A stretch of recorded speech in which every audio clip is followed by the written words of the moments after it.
Hello పిల్లలు, praise lord.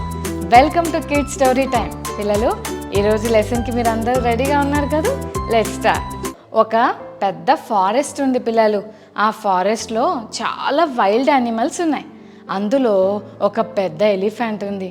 Elephant చూడటానికి చాలా పెద్దగా ఉంటుంది కదా. దాని చెవులు ఎలా ఉంటాయి పిల్లలు?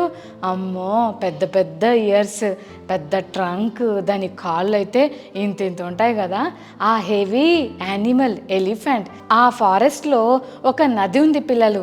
ఆ నదిలో ఈ ఎలిఫెంట్ నీట్గా స్నానం చేసి ఆ వాటర్లో తన బాడీ అంతా ట్రంక్తో క్లీన్ చేసుకొని చక్కగా స్నానం చేసి నదిలో నుంచి బయటికి వెళ్తుంది పిల్లలు. అలా దారిలో వెళ్తూ ఉంటే ఆ దారిలోనే మరి ఒక పిగ్ కనిపించింది. పిగ్ ఎక్కడుంటుంది పిల్లలు? చిచ్చి మురికిలో ఉంటుంది కదా. డర్టీ వాటర్లో, బురదలో, ఆ మడ్డీ ప్లేసెస్లో ఉంటుంది కదా. ఆ పిగ్ బురదంతా పూసేసుకొని అలా మరి ఎలిఫెంట్ వెనకాల వెళ్తుందట. ఒక చోటుకి వచ్చేసరికి అక్కడ ఎలిఫెంట్ ఉంది. ఆ పక్కనే మరి పిగ్ కూడా నడవడానికి ట్రై చేస్తుంది.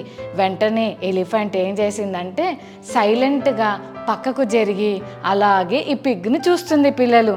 పిగ్ అనుకుంటుంది, నేనంటే ఏమనుకుంటున్నా, నేనంటే మన జంగల్లో ఉన్న పెద్ద కింగ్ లాంటి ఎలిఫెంట్ కూడా నాకు భయపడి పక్కకి వెళ్ళిపోయింది. చూసారా ఫ్రెండ్స్, నేనంటే మన జంగల్లో ఉన్న ఎలిఫెంట్కి ఎంత భయమో మరి అంతే. మరి నేను నడుచుకుంటూ వెళ్తుంటే ఎలిఫెంటే పక్కకొచ్చి సైలెంట్గా భయపడుకుంటూ నిలబడింది అని చెప్తుందట పిల్లలు. ఈ ఎలిఫెంట్ ఫ్రెండ్స్ కూడా తనతోనే ఉన్నాయి. అవన్నీ చూసి, హే, ఎందుకు అంత చిన్న పిగ్, అది కూడా డర్టీ పిగ్, అది మాట్లాడుతుంటే నువ్వెందుకు సైలెంట్గా ఉన్నావు? నువ్వేమన్నా పిగ్కి భయపడి పక్కకు వచ్చావా అని ఆ ఎలిఫెంట్ని అంటుంటే అప్పుడు ఎలిఫెంట్ అనిందంట, ఫ్రెండ్స్, నేనేమి పిగ్కి భయపడలేదు. దాన్ని అవసరమైతే నా ట్రంకుతో ఒక్కసారి ఎత్తి అవతల పడేస్తే చాలా దూరం పడిపోతుంది. అదంటే నాకేం భయం లేదు. కానీ నేను ఎందుకు పక్కకి జరిగానంటే అది చాలా డర్టీగా ఉంది. భయంకరమైన మడ్డంతా పూసుకొని నా పక్కన నిలబడితే ఒకవేళ అది షేక్ చేస్తే ఆ మట్టి అంతా నాకు అంటుతుందని నేను పక్కకి జరిగాను, అంతేగాని దానికి ఎవరు భయపడతారు? అందుకే నేను దాని జోలికి వెళ్లకుండా పక్కకు జరిగాను అని అంటుంటే ఎలిఫెంట్ వాళ్ళ ఫ్రెండ్స్ అన్నీ అంటున్నాయట, కానీ మరి ఎందుకు అది అలా చెప్తుంది? ఎలిఫెంట్ నాకు భయపడింది, పక్కకు జరిగిపోయిందంటే కనీసం నువ్వు కొంచెమైనా కదిలిచ్చి ఏదో ఒకటి అనొచ్చు కదా దాన్ని అని అంటుంటే అప్పుడు ఈ ఎలిఫెంట్ అనిందంట, అది మాట్లాడుతున్న మాటలను బట్టి నేను కూడా రెస్పాండ్ అయిపోతే దానికి నాకు తేడా ఉండాలి కదా.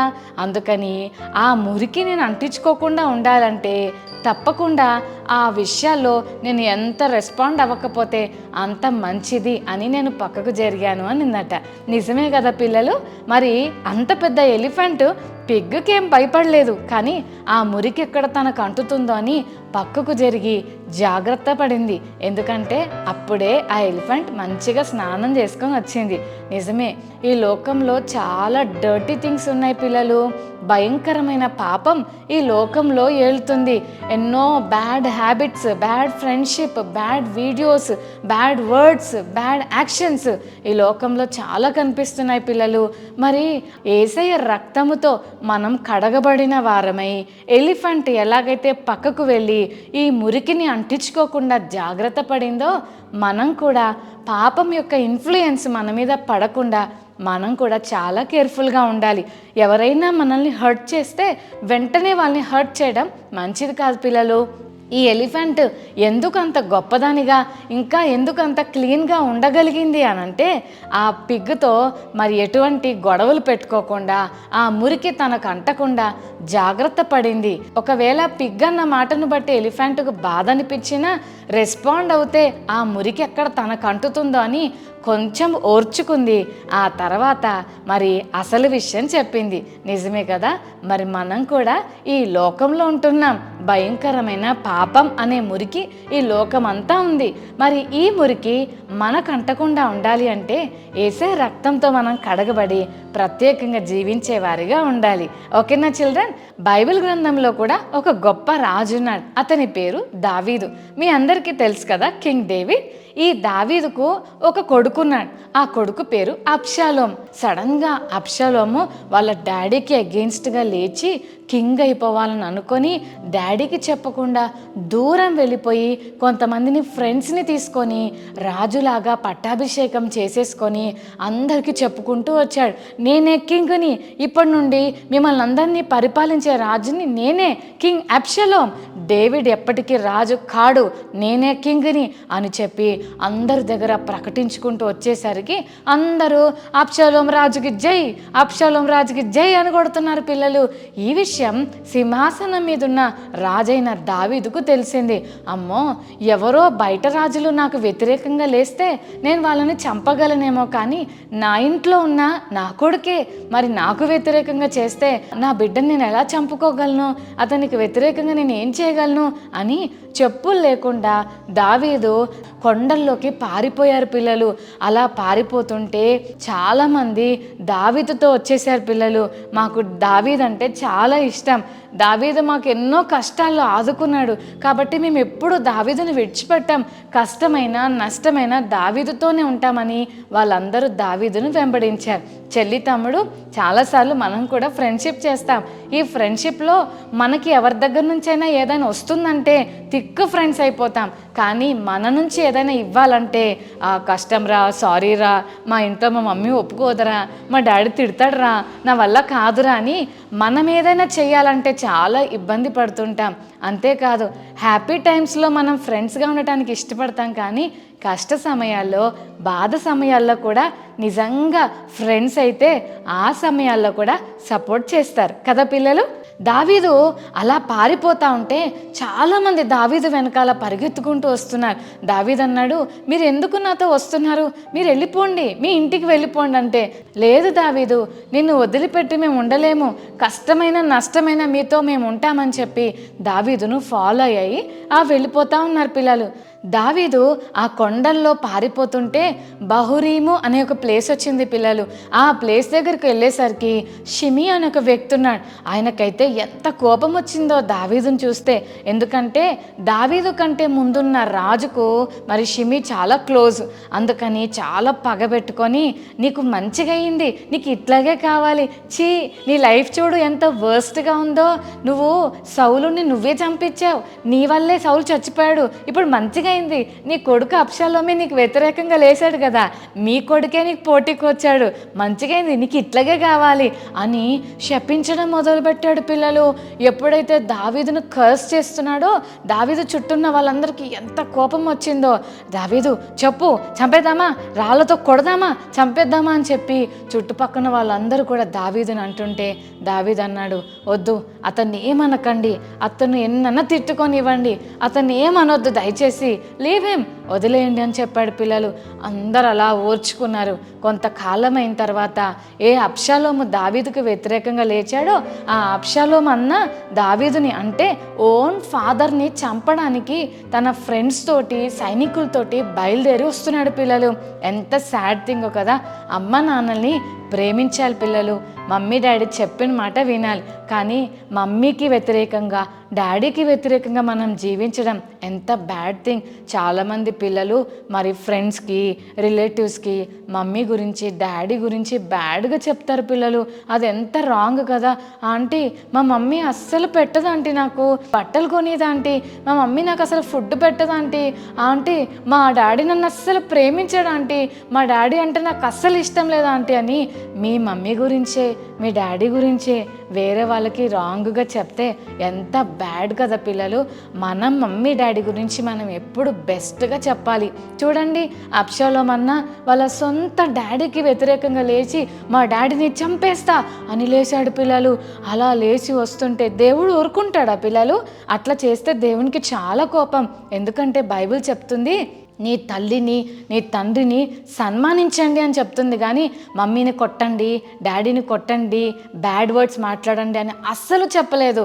మమ్మీని డాడీని ఆనర్ చేస్తే మీకు చాలా లైఫ్ని ఇస్తానని దేవుడు ప్రామిస్ చేశాడు. అబ్షాలోం అన్న వాళ్ళ డాడీని చంపడానికి ఒక డాంకీ మీదుగా వస్తుంటే కింద ఉన్న యానిమల్ స్పీడ్గా వెళ్ళిపోయింది.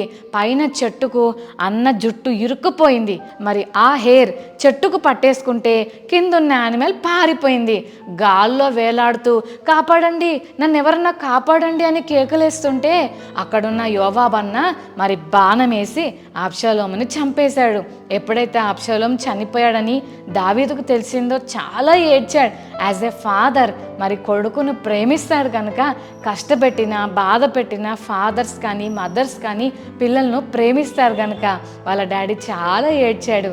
ఏడ్చి ఆ డేవిడ్ తిరిగి తన రాజ్యంలోకి వచ్చాడు. పిల్లలు అలా వస్తుంటే ఇంతకుముందు నేను చెప్పాను కదా, షిమి అనే వ్యక్తి ఎలా కర్స్ చేశాడో మళ్ళీ అదే షిమి చాలా మందిని తనతో పాటు తీసుకొని వచ్చి, అయ్యా సారీ అయ్యా, కింగ్ డేవిడ్ నన్ను క్షమించండి, మీ కాళ్ళు పట్టుకుంటాను, తప్పైపోయింది, నోటికొచ్చినట్టు మాట్లాడేశాను, మిమ్మల్ని కర్స్ చేశాను, మిమ్మల్ని తిట్టేశాను, నన్ను క్షమించండి, నన్ను చంపొద్దండి, ప్లీజ్ అండి నన్ను చంపకండి అని అక్కడికి షిమి అనే వ్యక్తి యోర్దాను దగ్గర దావీదును బతిమాలుకున్నాడు. పిల్లలు అప్పుడు కూడా దావీదు అన్నాడు, ఇట్స్ ఓకే, నిన్నేమి చెయ్యను, నువ్వు ధైర్యంగా ఉండు అని ధైర్యం చెప్పాడు.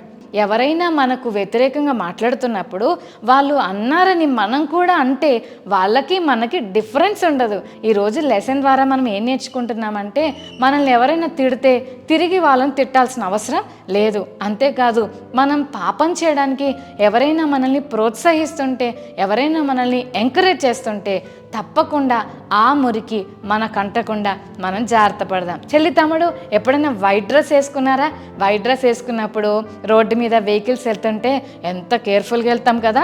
ఆ ఆటో వచ్చిందనుకో, కార్ వచ్చిందనుకో, కింద అంతా డర్టీ వాటర్ ఉంటాయి, స్పీడ్గా వెహికల్స్ వెళ్తే ఆ నీళ్ళు ఎక్కడ నా డ్రెస్కి అంటుతాయని ఎంత కేర్ఫుల్గా జాగ్రత్తగా ఉంటామో, ఏసే రక్తం చేత మన హృదయాలను కడుక్కున్నప్పుడు మన హృదయాలు కూడా క్లీన్గా ఉంటాయి. ఆ క్లీన్గా ఉన్న హృదయాలను మనం కూడా అలాగే కాపాడుకోవాలి. చూశారు కదా ఆ ఎలిఫెంట్ ఎలా కాపాడుకుందో, అలాగే డేవిడ్ని కూడా చూశారు కదా, షిమి ఎన్నన్నా కూడా అతని మాటలను పట్టించుకోకుండా ఎలా ముందుకు వెళ్ళిపోయాడో. మన జీవితాలకు పాపం అంటకుండా మనం కూడా అలాగే జాగ్రత్త పడాలని ఈరోజు లెసన్ ద్వారా నేర్చుకున్నాం. ఓకే చిల్డ్రన్, మరి ఈరోజు నుంచి జాగ్రత్తగా ఉంటారు కాదు. ఎవరెన్నన్నా కూడా రివర్స్గా వాళ్ళని ఏ మాట కూడా మనము బ్యాక్ ఆన్సర్ ఇవ్వకుండా జాగ్రత్త పడదాం. లోకంలో ఉన్న పాపం మనకి అంటకుండా మనం ఎప్పుడైతే జాగ్రత్త పడతామో అప్పుడే మనం పరిశుద్ధతను కాపాడుకున్న వాళ్ళం అవుతాం. మరి ఇంకెందుకు ఆలస్యం, ఈరోజు నుంచి ప్రభుని అడుగుదాం, యేసయ్య నాకు క్లీన్ హార్ట్ ఇవ్వండి, ఈ క్లీన్ హార్ట్ని మేము జాగ్రత్తగా మెయింటైన్ చేసుకోవడానికి కూడా మాకు సహాయం చేయండి. లోకం అంతా పాపంతో ఉంది, ఈ పాపం ఒక ఇన్ఫ్లుయెన్స్ మా లైఫ్లో పడకుండా మాకు హెల్ప్ చేయండి యేసయ్య అని అడుగుదాం. ఓకేనా చిల్డ్రన్? రైట్, కళ్ళు మూసుకోండి, ప్రార్థన చేసుకుందాం. ప్రేమగల తండ్రి, మీకు వందనాలు ప్రభువా. ఈరోజు మీరు మాతో మాట్లాడిన మాటలను బట్టి వందనాలు. ఎలిఫెంట్ మురికి అంటకుండా ఎలా జాగ్రత్త పడిందో అలాగే దావీదు కూడా షిమి ఎన్ని మాటలు అంటున్నా తిరిగి అతనికి ఏ హాని చేయకుండా ఆ పాపంలో తను పాలు పంపులు పొందకుండా ఎంత జాగ్రత్త పడ్డాడో మేము కూడా పాపముతో నిండిపోయిన ఈ లోకంలో పాపము మాకంటకుండా జాగ్రత్తగా జీవిస్తూ మా పరిశుద్ధతను కాపాడుకునే కృపనిమ్మని ఈ కిడ్స్ స్టోరీ టైం చూస్తున్న ప్రతి చెల్లి తమ్ముడిని స్పెషల్గా బ్లెస్ చేయమని యేసునామమున వేడుకొని ప్రార్థిస్తున్నాం తండ్రి, ఆమేన్.